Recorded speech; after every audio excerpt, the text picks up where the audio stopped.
hoş geldiniz. Bugün mutfağımda şöyle güzel bir bulgurlu tarif vereceğiz. Adana yöremize ait sarımsaklı köfte. Bunun için 2 su bardağı klasik bardakla ölçtüğüm ince bulgurumuz var. Köftelik bulgur.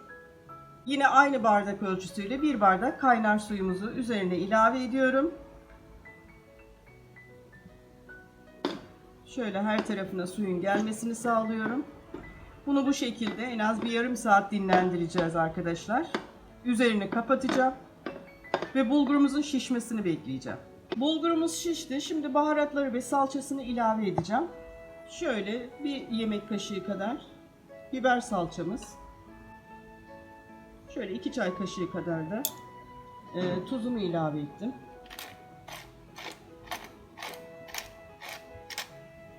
Evet, biraz karabiber. 1,5 çay kaşığı kadar da kimyonumu koydum. Şimdi bunları şöyle hafif hafif karıştıracağım.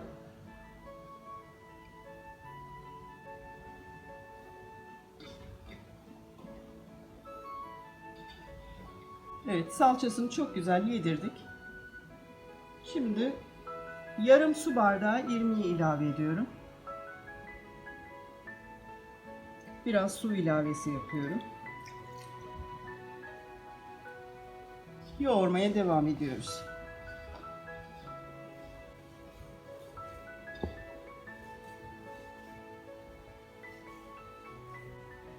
Biraz su ilave ediyorum.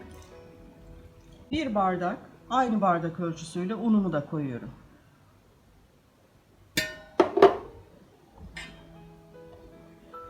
Şimdi çok güzel yoğuracağız artık.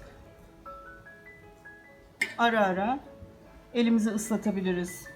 Azar azar su ilave edebiliriz yoğururken.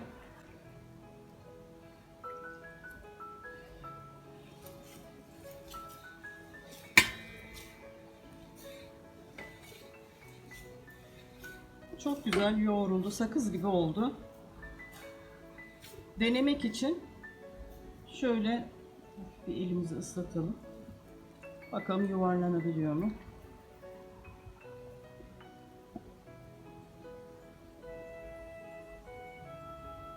Şöyle de yapacağız. Gayet güzel oldu arkadaşlar. Bir 20 dakikaya yakın yoğurmanızı tavsiye ederim size.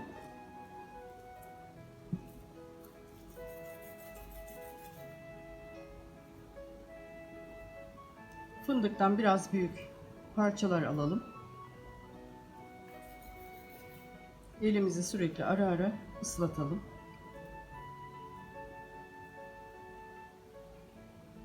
Şöyle güzelce yuvarladıktan sonra şu şekilde yapıp bırakıyoruz. Bunlar üst üste gelmesin. Koyarken ona dikkat edelim. Yapışırlar çünkü.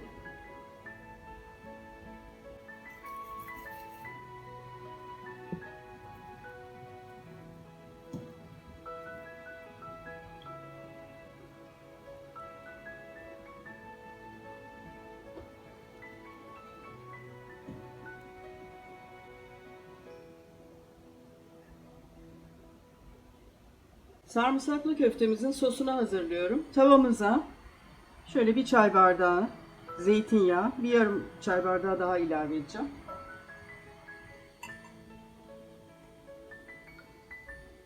Şöyle 7-8 diş iri dişlerden sarımsak rendeledim. Sarımsağı bol olsun. Hatta daha da fazla koyabilirsiniz. Kokusu çıksın diye biraz zeytinyağında hafif kavuracağım. Ama karartmayalım da.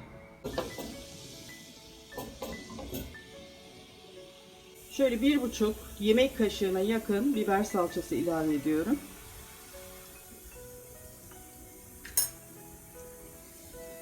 Şimdi salçamızı çok iyi kavuracağız.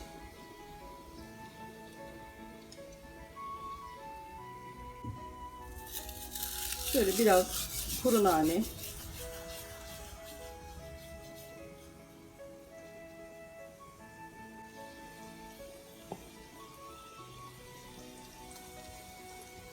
Karabiber.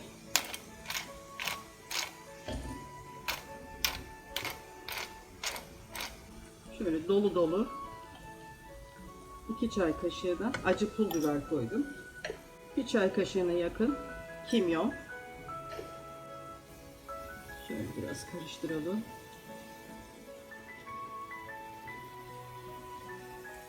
Şöyle 3 iri boy domatesi rendeledim. Şimdi salçamızın üzerine ilave ediyorum.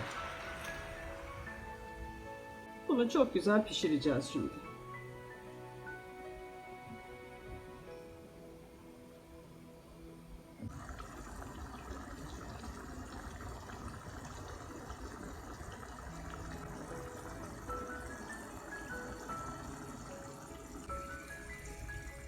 Şöyle 2 yemek kaşığı kadar limon suyu ilave ettim.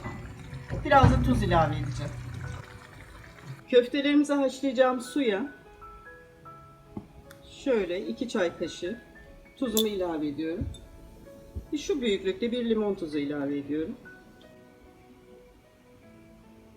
Köftelerimizi şöyle yavaş yavaş suya, kaynayan suya ilave ediyoruz.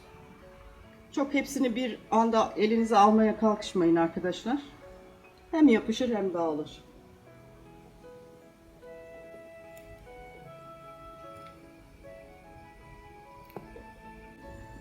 Tamam.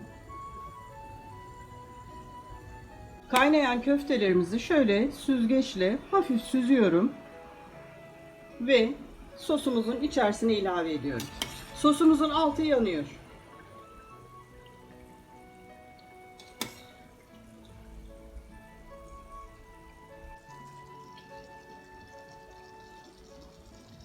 Şöyle çok fazla köftelerimizi dikkat ederek dağıtmamaya karıştırıyoruz. Bol soslu çok güzel bir sarımsaklı köfte oldu. Acısını, ekşisini kendi damak zevkinize göre ayarlayın. Şöyle 1-2 dakika daha bu sosun içerisinde tutacağım. Sonra altını kapatacağım. Sarımsaklı köftemiz hazır. Servis tabağına aldım. Şimdi üzerine kıyılmış maydanoz ilave ediyorum. Çok güzel oldu arkadaşlar. Hakikaten 5 çaylarında, gün masalarına çok yakışan bir tarif. Verdiğim ölçülerle yaparsanız tam kıvamında bir sarımsaklı köfteniz olur. Bakın hiç dağılmadı. Gayet güzel oldu.